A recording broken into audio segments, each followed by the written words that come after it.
Okay, so it's the weekend, and after hours of video editing, and especially the one with the coolant temperature sensor issue with the 140 degrees Celsius, I'm just not second guessing what I did in terms of replacing the temp sensor, but I just want to maybe verify for you guys that it was actually a temperature sensor issue. Which was not at all my doubt at this point, even though it had a little bit of corrosion. So anyways, I first looked in my garbage can, it wasn't there, so I had to go to the other garbage cans, and this is the temperature sensor that I took out. Obviously it looks dirtier now because it was in the garbage. And I was saying that one of the pins had some corrosion on it, more so on the connector, I think. It's hard to see on this here, but just for a bit of a recap, let's just draw it like this. So that's the sensor. There are two resistors in here. I'll just draw them like this. One of them is for the ECM. There's a C in here. And one is for the instrument cluster. Excuse me. And then the ECM was showing 140 Celsius, and instrument cluster was reading correctly. It was 0 to 90 C. When the engine was fully warm, it was acting correctly. So this is the sensor in this orientation. Now I don't know if the resistors go across pins 1 and 2 and 3 and 4 like they are drawn here. It could be that the resistors run sideways across this way. So I'm just going to take some wires here, do some quick continuity checks to see what kind of readings I get. There are some numbers in here. I'm going to try to take a picture of this and then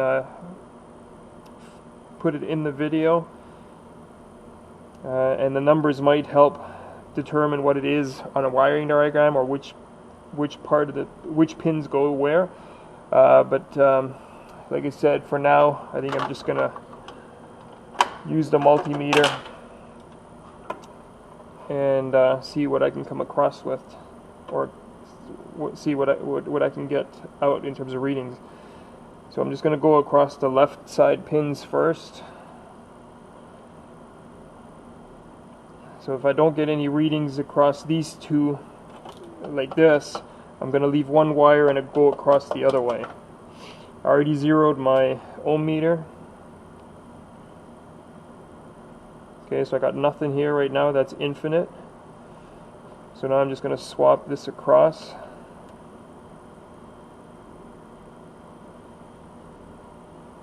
Sorry, I'm on the wrong scale too. Sorry, blonde moment here. I was on a low scale from last time I used it. Okay, as luck would have it, so the resistors do go across. So I got 2,000 ohms right now. I'm going to go down to the bottom as proof. I should have no continuity right now, which I don't. So if I get 2,000 ohms across the top, close to 2,000, that means my bottom two pins are also or are the remaining one is the resistor, or is the other half of the circuitry of this sensor.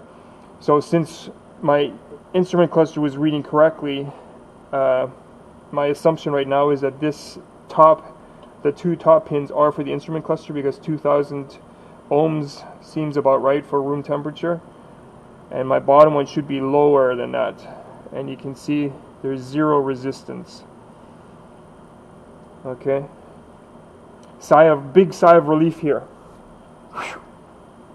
Joking, well, not really joking, but it is, you know, I mean, Schrodinger's box and all these other guys, they do have not the word I'm looking for, philosophy, not philosophy. They do have it right in saying, you know, you don't want to be a parts changer, and I myself obviously don't want to be a parts changer as well. But you know, I've been changing temperature sensors for so long now, even these green ones, which are supposedly the updated sensors, these also go bad. It's one of those things when you see weird temperature readings, first thing you think about is the sensor. So again, I'm connecting to the top sensor, to the top two posts right now. I'm getting 1.6 ohms. I guess it's starting to warm up a little bit of me holding it. And then the bottom two, there should be pretty much the same continuity if it was working correctly. I'll grab a new one so you can verify. And right now the bottom reads 0 ohms, and that's why the ECM was reading 140 ohms. Okay, I'm going to be right back. Actually, I'm going to take a picture as well with my camera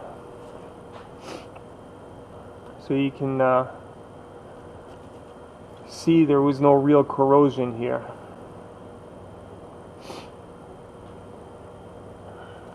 Make sure there's flashes on.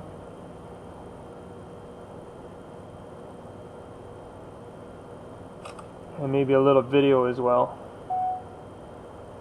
You can see there are some numbers here, and I'm going to need reading glasses soon. It's a 0.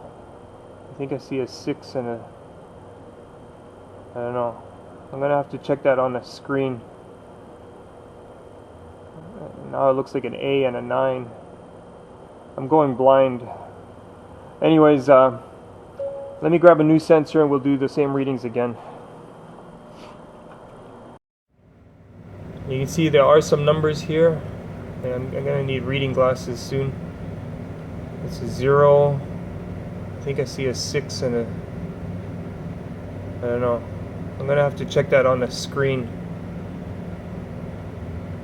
Now it looks like an A and a 9. I'm going blind.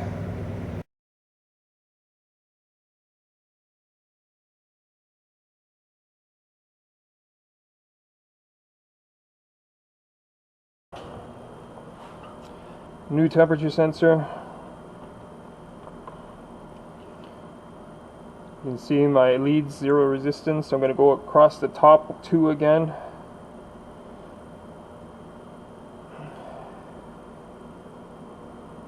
And I've got 1,590 ohms. Now I'm expecting a similar value on the bottom two pins.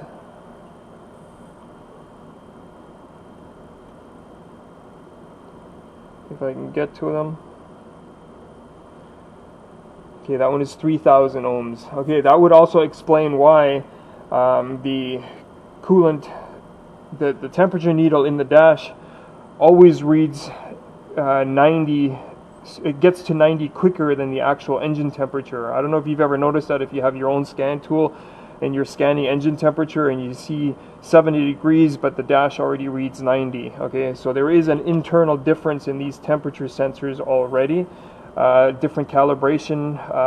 I like to think of it actually as Volkswagen and Audi telling the customer by a visual indication that, hey, the engine is quickly at operating temperature and maintaining steady there. But like I said, if you actually watch the dash temperature and scan tool temperature, when they're both 0, one will warm up to 90 quicker than the other. Okay, and I found that normal in the past. I didn't question it. I'm not questioning it, but I do see it now as a verification. The resistance values here when cold, touching them together unfortunately, they're 1,300 ohms and the other one 3,000 ohms. Okay, doesn't really matter now, this whole thing. The main thing is that this sensor here, it was a justified replacement. Okay, last thing I want you guys to think is that I'm a parts exchanger. I do my best in terms of checking parts and only replacing what needs to be replaced, and sometimes you do have to take a chance with a part, but my main thing was the corrosion. I pointed out corrosion on the connector and I used that battery cleaner spray to clean the harness, and that's where I think some of you guys maybe thought that it was the corrosion that was the issue. 100% proof here is that the sensor was the problem. Thanks for watching.